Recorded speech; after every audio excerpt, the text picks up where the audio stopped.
GM. This is Meli, and I've been encouraged to share more about the process and the lifestyle of being a person with a permanent disability since birth, and all of the, let's just call it bullshit, that people like myself who are fighting already to be alive and making the best of what I have, but yet I'm still getting buried down.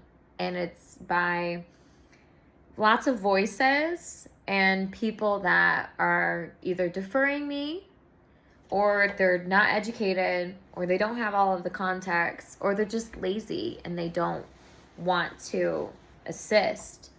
So what are the things that are swirling in my life? Well, there's a lot, because when you're disabled, first of all, access points are almost impossible. I mean, the American Disability Act was put into place for reasons for you to have the push button doors and to have bathrooms that wheelchairs can turn around in. This is called equal dwelling.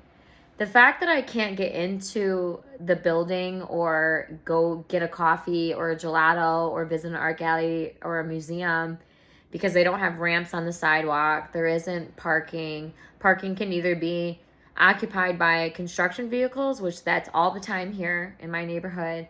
It can be occupied by Amazon delivery drivers. It can be other delivery people that when I say, hey, that's for a handicapped person, oh, well, the other ones were filled up. I don't care, unless there's something wrong with you or you're picking up somebody, leave that open for people like myself, because why do I have to wait for you to finish your delivery for me to be able to go get my lunch, and then now my lunch is shorter because you were too lazy to park in the proper parking spot? I mean, I see it all the time from towing trucks, from everybody, and I started lighting it up like I'm doing right now, getting on the internet, letting everybody know, because I have nothing left to lose anymore. I got nothing left to lose. Nothing. My mom and my sister have passed, and they've transformed into their next spirit, and they have left this world, but their spirit is around me. And when that moment happened, and every time something would happen to me, good, bad, or just random, they were the two that I would call and just inform them. But now that they're gone and that void is there, guess what? It's on. They've kept me calm, they've kept me relaxed, but my flame of patience has reached cap, because it's not going to change unless somebody, who is clearly me, goes in there and informs people that these are the processes that I'm facing. This is the amount of time that I'm spending on the phone. I mean, I am a disabled person. I am not a prisoner. Prison people, more or less, have done something that put them there. I was disabled since birth. I shouldn't have to be feeling like I have to be attacked every time I'm on the phone advocating for myself. So I would say, if I had to narrow down the 5 biggest things that I'm facing right now, 5, because there's more than that, I would say 1, my housing. This building was developed in 2020, and they don't have ADA compliance nowhere. The doors, access ways, ramps, push buttons. I mean, I don't watch TV, so this doesn't apply to me, but even the TVs aren't set where they're supposed to be. So you're going through this whole building and you can't even get through the community areas that I'm paying a pretty penny to live here in this area, so that I can be close to what makes me feel good. I moved to this area because of a certain museum. I wanted to be within distance of that because it's my favorite artist, and that's why I'm here, and that's the real reason. And people will push back to me and say, well, didn't you tour the building when you came here? Don't you know? And I'm like, don't you know that you can't just throw disabled people in an apartment complex and say, okay, here, all the disabled people go there. I can have whatever apartment complex I want. I can have whatever lifestyle I want. As long as my credit and my pay stubs show that I am a valid person that can live here and have equal dwelling, which it did, and I got approved, and here I am. I've been hijacked by the property manager for every time I want something or I ask for something, a reasonable accommodation. He comes at me with his rude behavior. He backpedals me, his sarcastic tone. He reaches out to us, his abuse of power. He's consistently contacting us for non-emergency things throughout the building when he needs to be focused on how to get this building up to compliance. It's been 8 months that I've been asking for help from him. And along the way, filed multiple complaints with the Fair Housing, Office of Human Rights. I now have a legal team that's assisting with me. Why does it have to get to the point where you have to sue somebody or you have to threaten to sue somebody for them to help you? Why can't they just follow the law? The federal government, American taxpayers, like myself, pay for a federal government to have funds for all the buildings in the United States of America to be ADA compliant.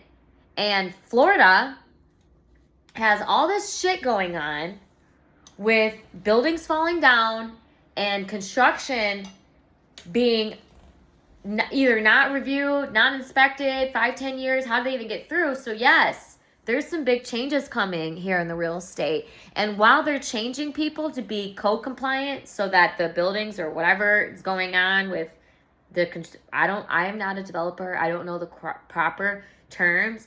But if you're going to force people to have inspections so that the building is up to code, then you need to make sure that it's included with the ADA as well and fair housing. I don't care if it's costing more money for people to go and fix a mistake that they were supposed to already have. But that is why these federal funds are available to us, is so that buildings can be equal dwelling for people like myself who are limited in wheelchairs or devices to be able to come in and have the same thing. If I want to live in this apartment and they don't have the blue button door, you better put it on there because you were somehow got through code compliance. You didn't have that door. So that's issue number one. My living situation is a nightmare, and they want to go through mediation, which I would love for them to do because I've already went through mediation the first time. Basically, you better open up that checkbook now, because all of the months that I've been asking for the accommodations and all the bullshit that you've put me through, just because I'm a nice, sweet person, doesn't mean I'm going to let people that don't deserve it to walk all over me. They make money here. There's 243 units in this building. Average rent is $2,100 up to $5,000 a month. They've got the funds to be able to come in here and do what's right and make this building accessible. However, I don't want to be here anymore unless they're going to fulfill all the terms, which is the balcony, the back rent, all the doors. I mean, there's a whole list of things that I've been asking for assistance with. I haven't been demanding. I've been submitting reasonable accommodation requests on behalf of myself and my disability rights advocate. The two of us have been following the process that's required for people with disabilities to go in and get these things done. Here I am doing the same thing that other people do, if not better. I'm doing 90% more around me than the average person because I have to compensate for that behavior of these ignorant people that aren't educated on fair housing, and instead of helping me, they badger me and they harass me and they yell at me, or they ignore me, or they delay me, or they don't even respond at all. And that's why I'm now going to this point of social media, because if this is the only way to get people's attention is to drop bombs all day on YouTube and Twitter and say, here's what happened at this corporation in beautiful sunny city, boom, let the community have a little action at it, then it will get changed. I've given enough chances for people to fix things. And now that the emails are getting toxic from the property manager, this guy's donezo. I will make sure it's a vendetta for him to be removed for all of the times that he's discriminated me. I'm asking for basic things like, I'd like to use the wheelchair lift for the pool. Oh, it's not working, blah, blah, blah. We don't have anyone that's certified in our building to be able to operate it for you. Turns out it was broken. It took him 2 months to get a new battery in. So we're paying $1,600 a month for the pool guy to come in, make our pool look good and clean all the piss out of it and all the people that spill their drinks in it. But the maintenance guy isn't checking the pool wheelchair lift to make sure that that works. And only until I want to use it, 4th of July comes around, I want to use it, and now it doesn't work. And then when it does work, you tell me that you can't help me operate it because no one's certified. However, I watched 2 workers here operate it, make sure that it turns and it doesn't, and I recorded them doing it. So when you want to backpedal to me and lie to me, make sure you're not doing it in a view that I can see the pool every day and watch all your moves, because everything's been documented. All of it's on TikTok, the timeline. My last career experience, I left that role as a legal operations support manager. You don't just become an ops manager for a legal department. You got to know how to push back. You got to have that mentality to push back. And now that this is my lifestyle and the rents are going up and the world is changing and people are getting nuts and everyone wants to move here, it's different now. The game has changed. I am entitled to this. I deserve it. I shouldn't have to spend 2 to 3 hours every day researching policies that aren't even in my role. This is not a part of what I do. I'm not supposed to go and do your role and figure out floating housing laws. No. Instead, you're getting slapped. You're getting penalized because the doors are 20 plus pounds to push them open, and the legal law is 5 to 8 pounds.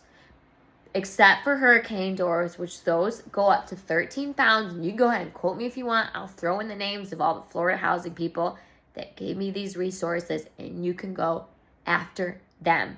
However, that's not what I'm here for. I'm not here to be like, oh my God, pity this girl in her wheelchair. No, it's not like that. It's different. I had a prophecy. And this woman said to me, you are the poster child for disabled people. You are the one, you are strong enough. You can do this. This woman on the street, she doesn't even know too much about me. She sees me walking my dog. She sees me getting through the day. You know, here and there we're chatting. She's like, you're the poster child. You're the one that's going to be able to change it. And then the guy that does my nails, love him, John number 5. John is my guy. He convinced me to open up this world on YouTube and TikTok and etc. and put people into motion on making them accountable, holding them accountable for their bad behaviors, not letting these corporate gobble houses take control, come in here and clean out. It is a right to have basic things. I'm not asking for something more. I'm not asking for you to give me more treatment. I'm saying to you, this is what I'm owed. Here is what I'm entitled. Here is what the American Disability Act in 1991 was created for. And that's 30 years old. I'm 36 this year. And the ADA wasn't even around when I was born. That shows you how far behind we are as a society. We pay taxes, we pay into Medicare, we pay into all of that.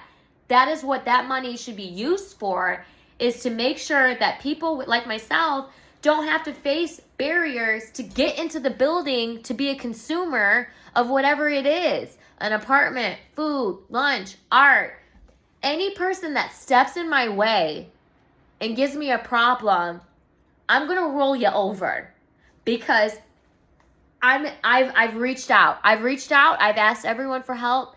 They're all dragging their feet. They're all stuck in a bottleneck of processes of everyone trying to get help, and nobody can do it because it's going to take a village. It's going to take someone to stand up to these people, and it's going to be me, because I got the media on board. I'm blasting them on Facebook. I'm throwing it in the group tenant chats, all of the things that are always going on, and people are livid. They're pissed about the apartment. They are pissed. And that's just my living situation. That isn't even in my medical stuff. That's 2. You want to talk about 5? Let's run through them real quick. Because the whole apartment housing thing, there's all videos on my YouTube about that. That is a whole slice of its own.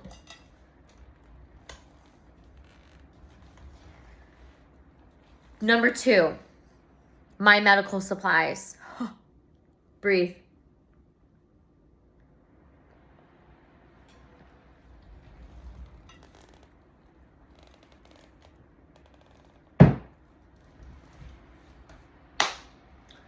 I've been a patient, client, customer of J&B's since I was 6 years old. J&B Medical Supply. They're based in Michigan. They have urological supplies that I've been using for incontinence. Bingo. There's a little gem about me. I have incontinence. My bladder is made out of my small intestine and my appendix, and I use catheters to go to the bathroom. However, most of my childhood, I had to use bags and devices and pads and all these other things.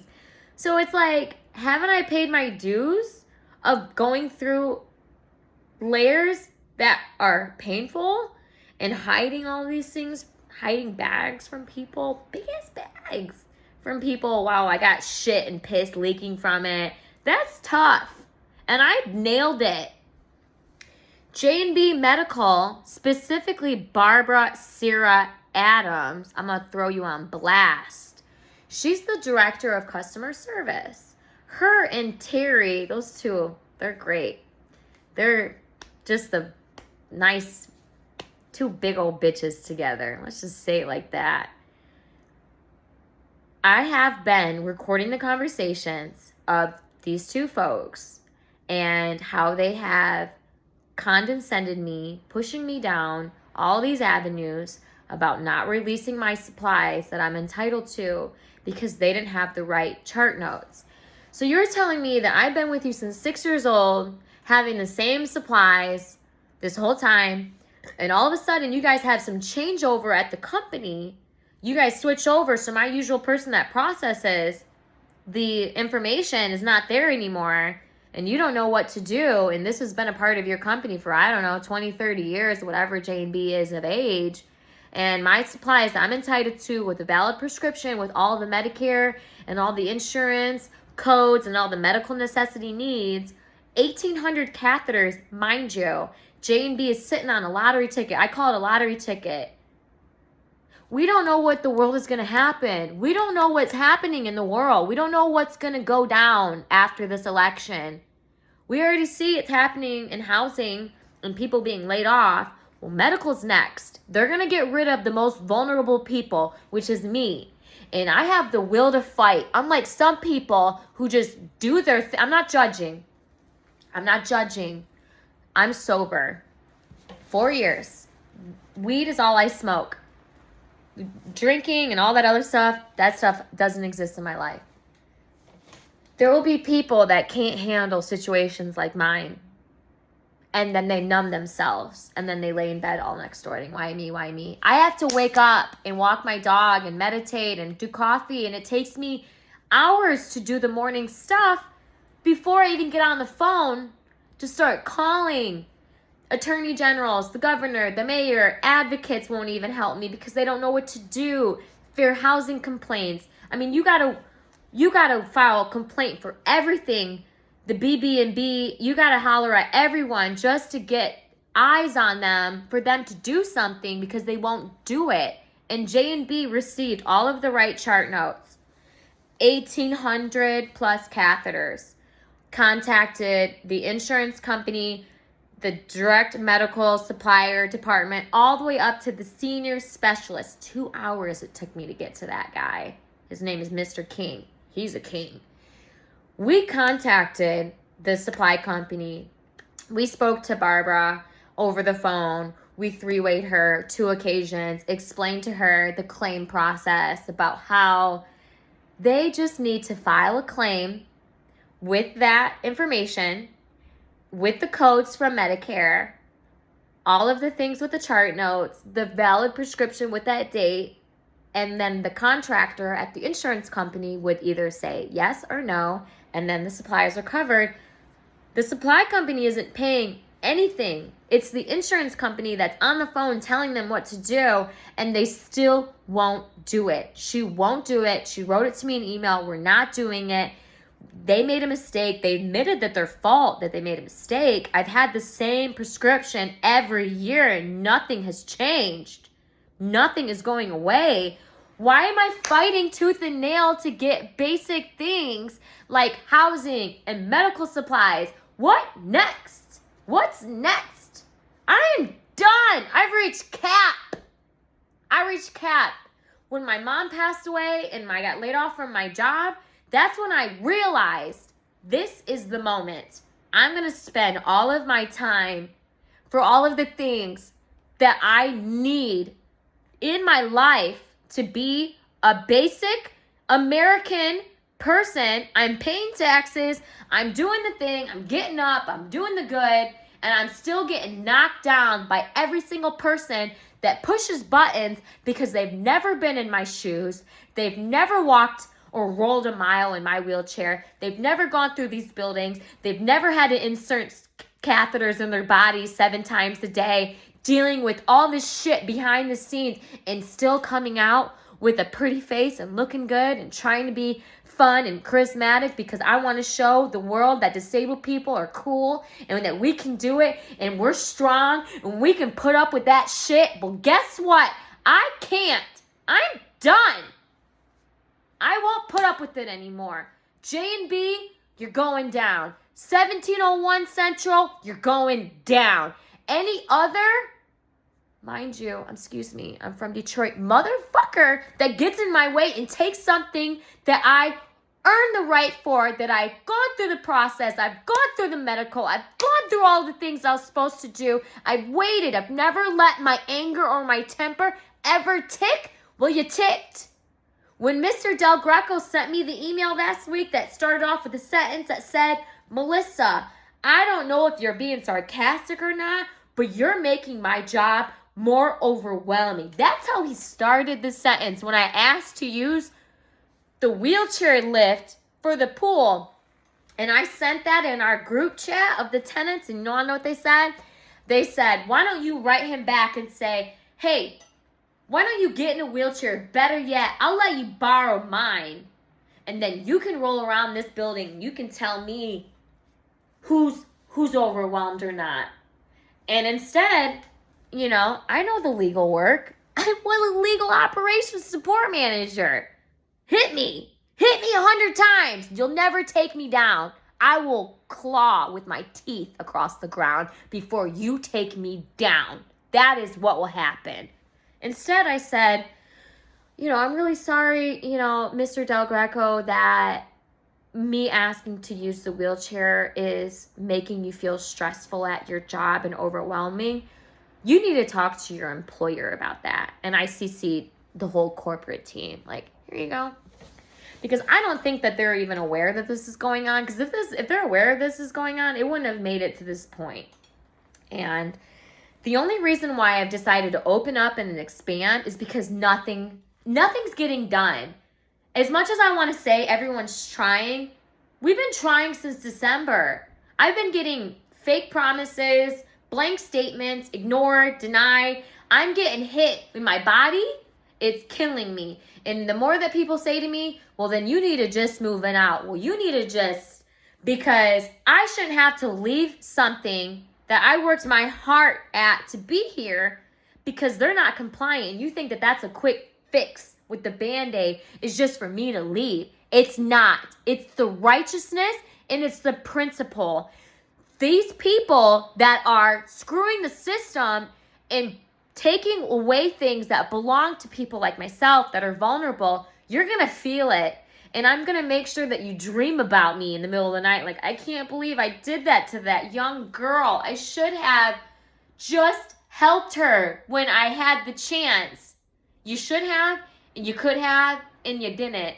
Instead, I'm calling, I'm trying to figure it out, and spending half my day when I should be working and looking for work and finding other projects to do and feeling my creativity with my art. Instead, I'm trying to find other pro bono lawyers, advocates, housing rights people, federal government people. I'm reaching out to the governor. I'm reaching out to all the representatives. I'm letting everybody know that this is a problem in Florida and we need to address it. We need to fix it.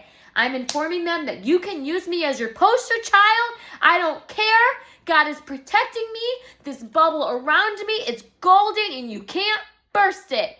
My mom and my sister were taken away from me. My uncles were taken away from me all within this last year, and my dream job is gone. Well, I got nothing left to lose. You can come at me in 100 ways because I've been trying to be patient and go through everything, and I've been resilient, and I won't have it anymore. I'm not going to spend 40 hours a week on the phones for something that can be solved over social media immediately. And yes, this is putting me at risk by giving everybody my business and letting everybody know that this is going on. But how else is something going to be changed if we can't figure out how to help?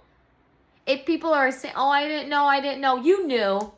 How did you become a property manager? How did you get to the director of customer service?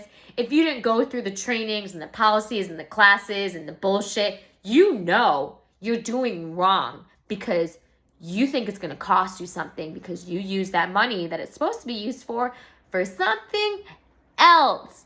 Okay, so we've knocked out 2 of the 5 things that are going on. Let's wrap it up, shall we? 3, I got my manual wheelchair. It took me a long time to get this beauty. It's an ultralight. This is an ultralight chair. I love it. It's so cute. The original company that I was going through in Fort Myers, I'm going to name drop them in the comments. We met, we had the articulation, we went to the orthopedic doctor, we did the whole thing. There was 8 different appointments with this specialist in person, at the doctor's office, round in circles. I found the chair that I wanted, the ultra chair that I wanted. I sent it to them, I sent a link, and they were like, your insurance company doesn't cover that. So I went back to the wheelchair folks and I said, hey, do you have a code for this insurance? Because the supplier, the DME supplier, is saying that they don't cover it. Oh, yeah, here it is. So I take that screenshot and I send it. Oh, I found the code. Here it is. So then Linda does not like that I found the chair that I want, that works for me, and says that they would only receive 80% of the covered amount, and that 20% would need to be covered by state insurance, and that might not be able to be processed. So they were unwilling to move forward with the chair that I wanted because they wanted me to get something else, this other biggie, bulky one that's not ultralight. I'm 82 pounds. I need an ultralight chair. I can't use a regular chair. Those are 30 pounds. I can't lift a 30-pound chair with a 10 muscle. I can't do that. So in not so many words, she emailed me and said that they're not working with me. They're not moving forward with me. I spent 8 months on that train with these people and they wouldn't help me fulfill the one that I wanted. Instead, they gave me another one that doesn't work. Why didn't you say that to me in the beginning initial consultations when we were looking at chairs? Now it comes down to billing. Now you don't want to get me the one. So I went all the way to the BBB of Florida. They weren't any help either. Got all the way to the process line. I'm in a contract with this company. They've got all of my medical records. HIPAA, hello. And they still said no. So BBB hit them with a complaint, got a big old review online. And at the end of the day, BB&B was like, it's a service and they don't have to fulfill it. So even though you have a contract, they don't have to fulfill it. So I went on Google and I blasted them with a bunch of reviews with all my burner accounts, did the whole thing. And you know what? I'm still kind of mad at them for that whole time period of that 8 months where I could have been in a chair and I wasn't. Lost ages of life with that from moving around with just the crutches and my shoulders and these damn doors. So I got a new DME provider and they were great. They came all the way to my home. Greg did all the measuring. I love my chair. I got lights on it. It's so cute.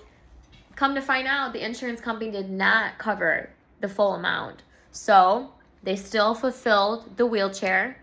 They still got it in. They still did the thing. And then we went through a claim process. We filed a claim. The doctors, orthopedic doctors, or why does she need it? Why is it a medical necessity? Why is it these things? But I mean, that was a year plus process, right? Of just doing the thing, just doing the administration. But you got who, which, and what not, and blah, blah, blah, who, which, and what not, using the system and frauding it, and no aftermatums for them. They're just able to use the system. But here I am, clear as day, disabled as fuck, mind you. Sorry, excuse me. Can't get the chair. And so I was like, hey, I go long distances. I have a disabled dog. She sits on my lap. I go distances. And I, would like to have one of the electric wheels on the back so that I can hook it right here and then push a button, and then it pushes me so I can hold my chihuahua in my hand, push the button, and it moves me. I don't want an electric chair because you can't travel with those. That was another day about how many things have been broken on the airlines. But you can't travel with electric. No, it's not possible. You can fight me on that. People get their chairs broken all the time. It's not worth it to me. So the manual works for me, so I can lift it in and out and get it in my car without having to get a whole new setup. Yes. They're telling me I have to wait a full year to be in the chair. The diagnosis is not changing. This isn't going anywhere. I'm disabled since birth. Mind you, I'm still going through that trauma to this day of why I am who I am and how I got to look this way. This was a lot. And I'm not going to open up everything, but I have been writing a book for some time. And when that comes out, you better hope you're not in the book because you're going to get smoked by lots of people coming at you.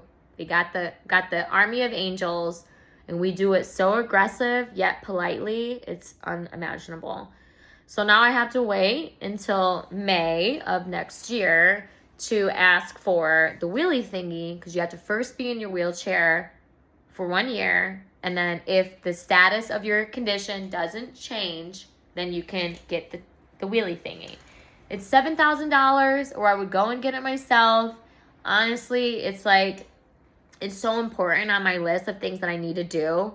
But I know housing is first, and then catheters is second, and then my wheelchair is third.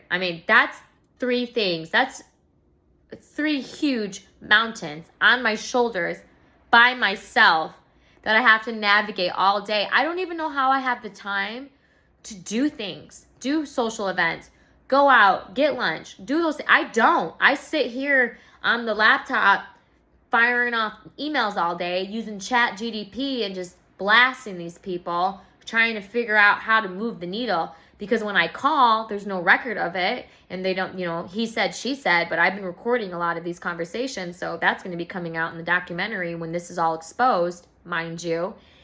Nothing. Zero. So I've been emailing, reaching out, give them 3 days. I know everyone's busy. My little petty ass problems are uncomparable to other people's stuff. They're limited on resources. They don't have enough people to help. This is why I feel bad asking, because other people have more precedent with bigger shit going on. You think I could just get it done, but I can't. So that's 3.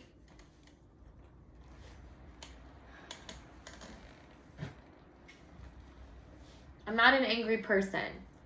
I'm just fueled up with bullshit.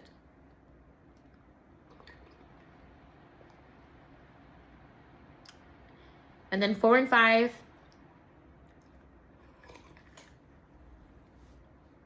4 and 5 are a little interesting because it's more relatable to me as a person and what faces I want to show. I'm an artist. Everyone's aware of that. I like to change my look. I like to wear bright things. I like to be fun and loud. Art helps me heal. It lets me do natural, it's called expressionism. So you just throw it out and you release it. So 4 and 5 are related to day-to-day discrimination. As an example, because I've got a lot of examples, but I'll just give you one example because I could sit here every day and tell you about how someone has discriminated me. I could sit here every day and tell you what someone said to me and how they approached me and how they came after me, but I have to wear this thick layer of skin and my golden bubble and all of my angels and God's hands around me to just remind them that whatever you say to me has already been said to me as a child. Do better. Try again. You got something else? You know? But when it affects my work and my art business, that's when I take it personal. On Saturday, August 10th, I performed an activation at the Don Cesar, where the 2 pools are. I invited all my friends, made some posters online, some social media activity. 2 very close friends of mine, Jan and Kelly, helped me set up my tent, blow up the flamingos, get the fans out. I made painted fans for everyone to hold with my QR code on them.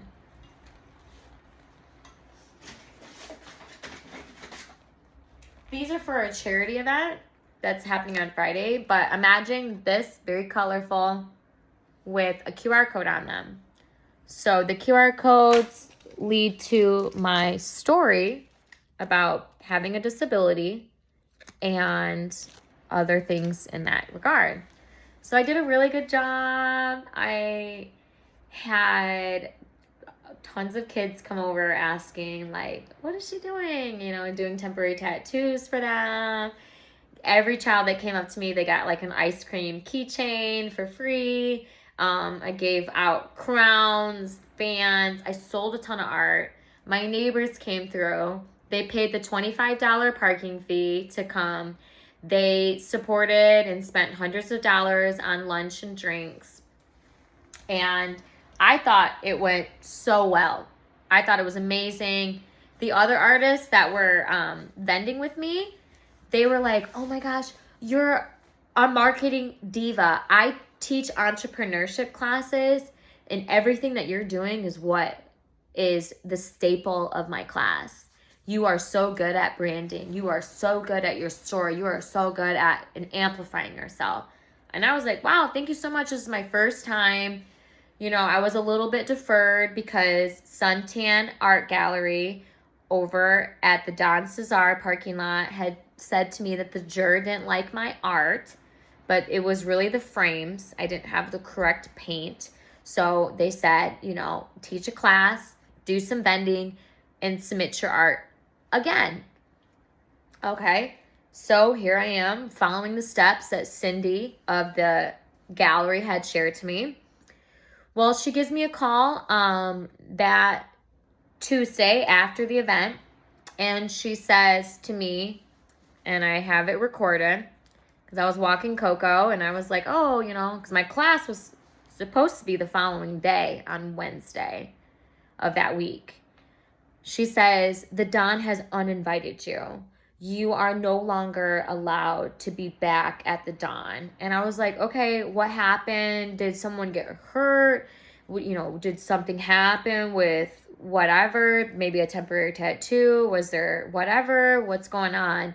And she said, well, the general manager said that you're not allowed to come back and that we as suntan art gallery artists would lose privileges if you came to the Don again.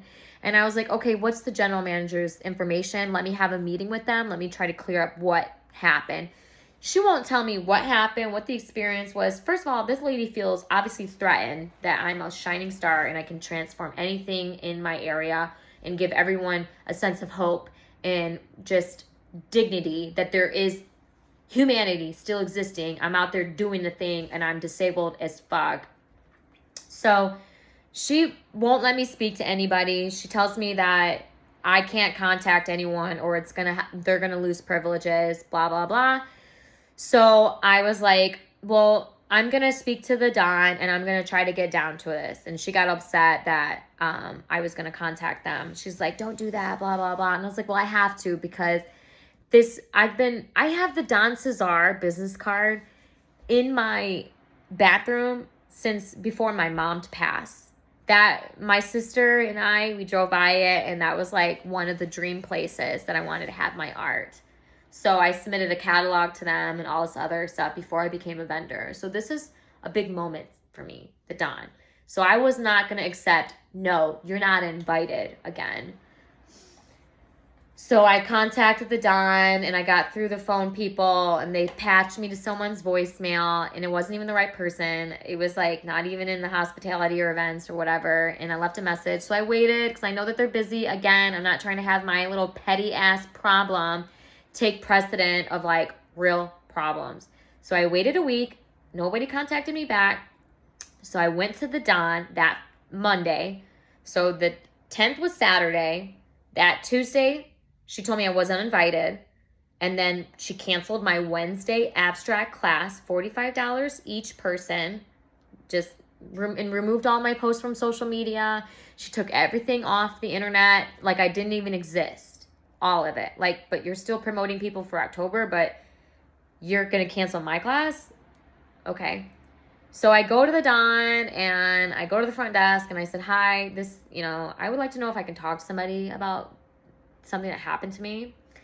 And one of the front office managers, Andrew, came out and sat down with me. He sat with me and he's like, what's going on? And then I had said to him my story, everything about the event and all of that. And he's like, why are they speaking on the behalf of the Don? And the general manager is Barbara Reedy, and she didn't say that. And so I, got all of this documented, wrote an email so that it's in writing. He's like, you're welcome here. We heard about your activation. People were carrying your fans. The kids loved it. You were a hit. We'd love to have you back for us. So screw the gallery. I'm going to go with them. So I went back online and I have a group email of all of the artists that have been CC'd in it. And I said, I just want to raise attention to a point of reference where Cindy had discriminated me. She told me I wasn't allowed to come back. She provided inaccurate information that the Don uninvited me and they did not.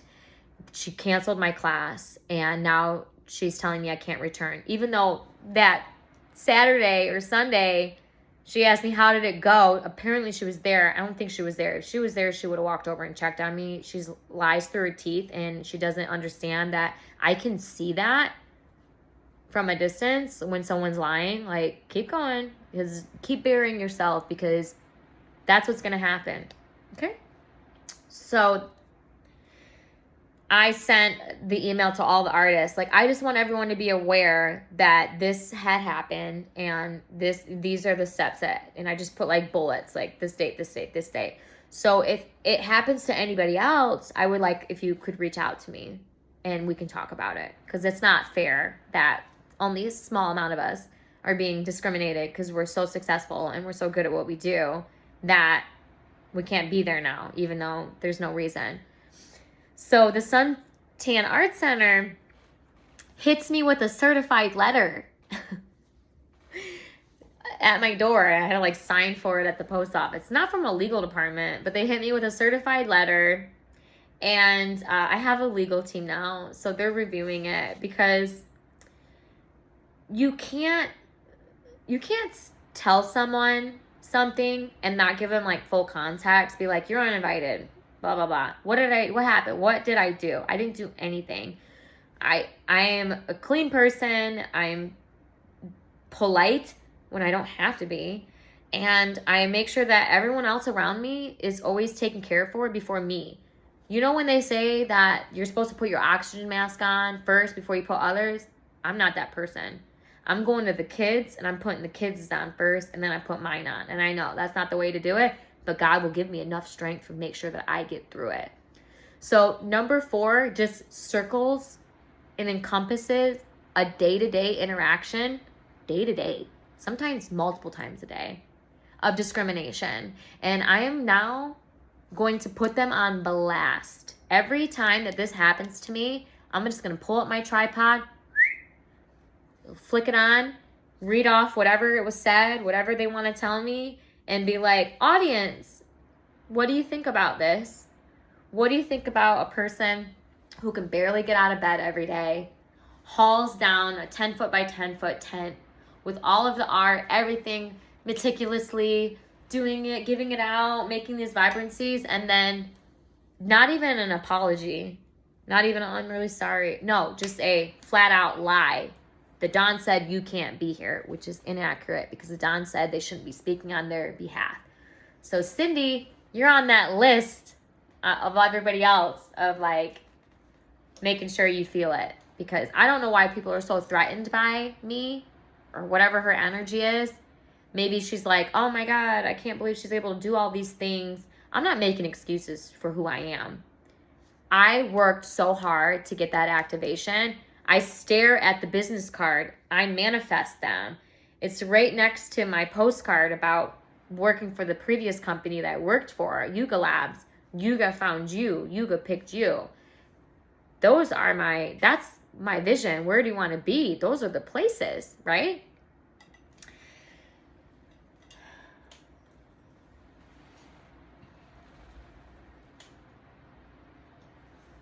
It sucks to have this all the time.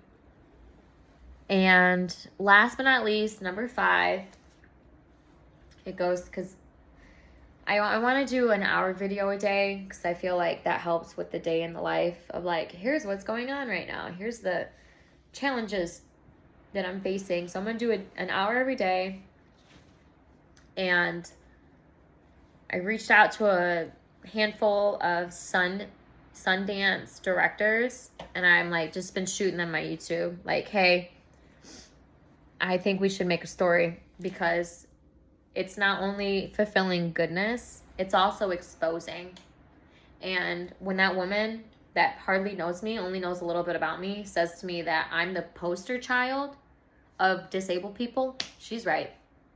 I've changed laws. I've gone to bat. I've reached out to congressmen. I've been pushed down. I've been buried down. I've been everything. But that doesn't stop me, because I've got the will to fight and I've got the way. And I know that I just need God. And I've got my mom and my heart and my sister wrapping around me. The 2 people that would always listen to all these problems that I'm having, I don't have them anymore. Now it's you. Now you're going to be the person that has to listen to this, because if I have to go through it, and as a community, you think that this is wrong, you think that there should be something done about it, let's do something about it. So number 5 is a little bit personal, because it's more or less, it's society. It's like, it's not, I wouldn't say it's like an issue that you or the world can be like, oh, let's try to like find a way, a resource to fix it. It's more of an internal thing that I have to work on myself. So because of my disability, differently abled, unique abled, I am confined to devices. I have my wheelchair. I barely use my crutches. I mean, you ask anybody. It's like, it used to be my day-to-day. I've got my wheelchair. I've got my scooter. I have my crutches. My dog is disabled. She has a wheelchair.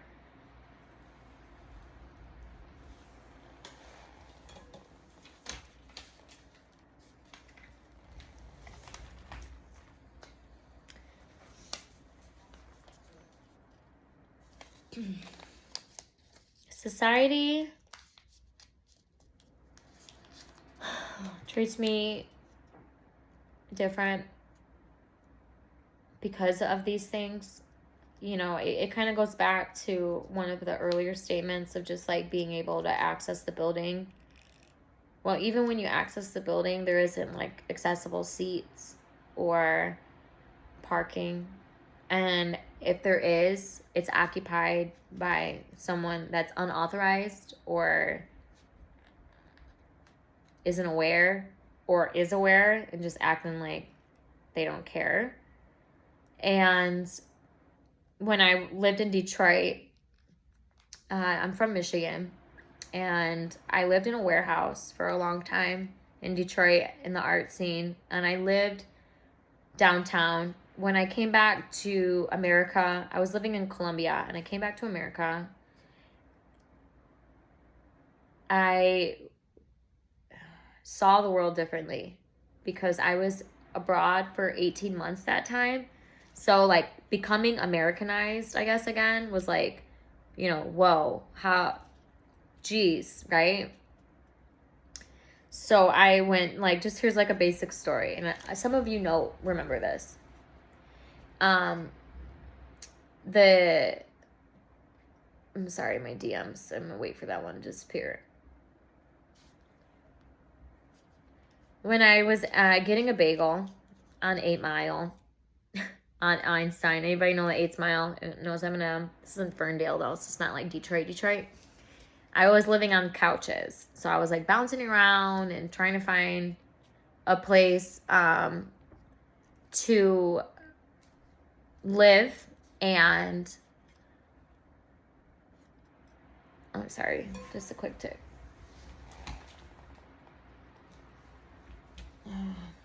I'm getting bombed with some DMs right now.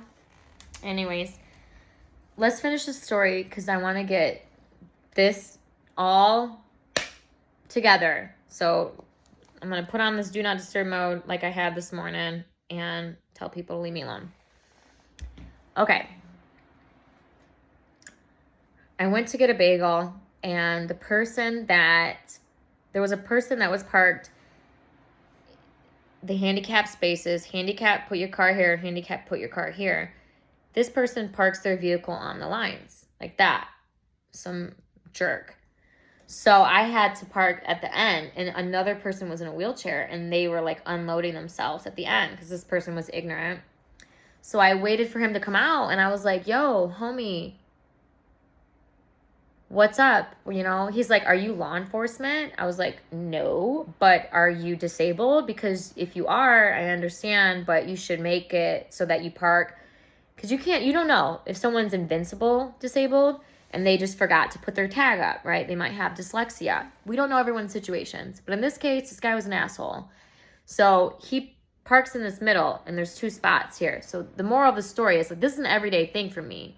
Can't get parking, can't get in, can't do anything. Might as well just remove me from the world because it's not equipped for me.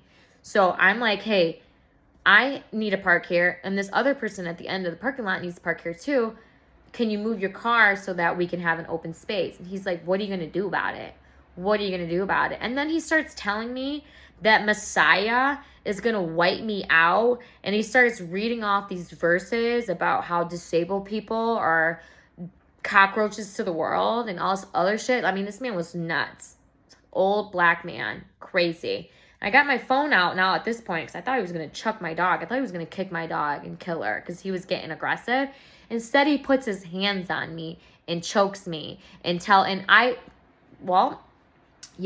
get enough evidence because the Attorney General and the Oakland County Police Department gave me this little pity party about, oh, I had cancer twice and I've been in your shoes and I know how hard it is, but I'm sorry, we can't help you in this situation because the back cameras weren't working and we don't have enough evidence with your phone, and the person that was in the parking lot, she won't testify. So that just got thrown out.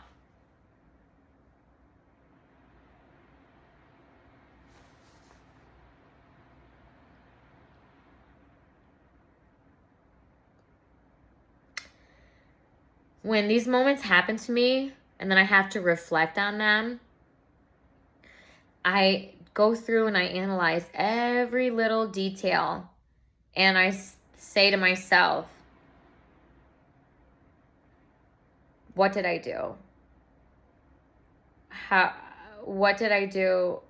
Did I do something? And it wasn't me. It was an internal thing that they were doing, reflecting on me. And the officer said to me, next time, instead of getting involved, to call them. And I was like, yeah, but you guys as a police department don't come out when there's an emergency unless there is an ambulance needed or other. Everything else you have to go on the non-emergency crime line, because that's how much crime is happening there. So how am I supposed to come out for you guys to give a ticket issue for a handicap violation when I know that I'm on the bottom of the dirt like the worms are, because that's how you treat me? And yet I'm still getting parking tickets from 10 years ago for parking where I needed to park because they didn't have disability parking, because that's how broke as a joke Michigan is, that they're sending me tickets and legal court hearings for me parking using my placard, and it's not disability, and I didn't pay. I got a free parking on it. Hi. If that's my one gift is to get free parking for being disabled, then let me have it. This world is upside down. This world is back-asswards, and with the new election coming up, there's going to be a lot of changes. The first of the year hits, we're going to see a lot of things moving, and all of these problems that I'm facing, they're not your problems, but other people might have problems that are similar to this.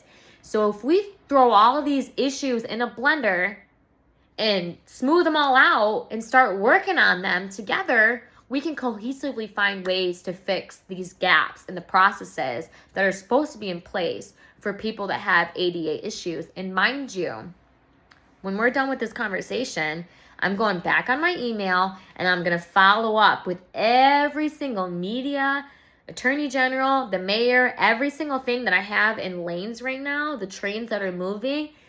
If I don't light a fire under them to get them to help me, it's like I don't exist. So even though numbers 4 and 5 on my list of 5 things are more like personal related things, 1 through 3, that's encompassing all of the disabled people, all of the differently abled people.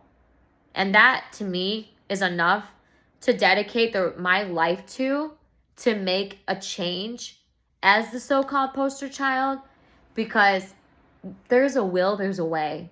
And I have enough strength in me being instilled from me, from all the hardships I've faced, that this is just a walk in the park. This is just a walk in the park. And I'm going to use my platform, which is you, to help me find the way of whatever I need to do, because it's about your network. And if I can get my network on board with all these changes, and I've got my GoFundMe link in the description to help me with moving accessibility things for ADA, that to me makes the rest of what life I have amazing. So I'm going to leave it here at that note that I am not an angry person. I'm not. I'm actually super charismatic. I do have a little bit of flair to myself and sassiness, but sometimes you have to put on that mask of fight so that people take you seriously. So when you climb down the walls of who I am and get down to the layers of me as this beautiful, genuine soul, you'll know that I'm just as sweet as ever. But when it comes to the things that help me with my basic human rights and basic human needs, I will fight tooth and nail until it's over. So, thank you for giving me this platform. God bless. Amen. Let's keep our prayers up. Let's hope that there's going to be a change and that everything that is supposed to be for me won't go past me. Ciao, ciao. Thanks.